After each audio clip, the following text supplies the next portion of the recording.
Hey everybody, Daniel Fusco here, and welcome to today's 2-Minute Message. So for many of us right now, life just feels out of control. And because life feels out of control, we feel like we are stuck. There's nothing we can do. Now, if you're in that kind of a situation, or if you know someone who is, there's a couple of steps to make sure that we can do and function well and even blossom in the midst of when things feel kind of insane. The first thing you do is you need to realize you never could control everything anyway. So the circumstances that you find yourself in, if you can't control them, don't let that frustrate you because you're only setting yourself up for failure.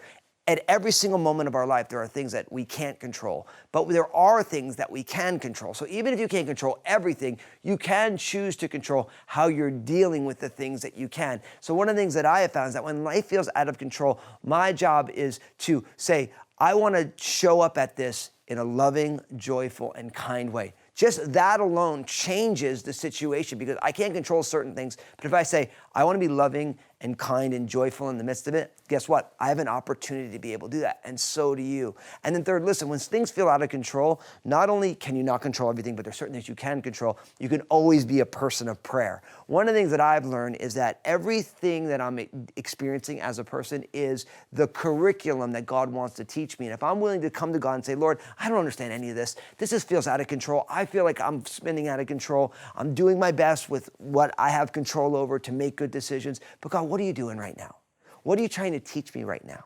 What is the fruit that you want to bear in my life right now? When I start to pray and ask those questions, I begin to see chaotic circumstances differently because I realize that God is interested in making me more like Jesus. And that's not only true for me.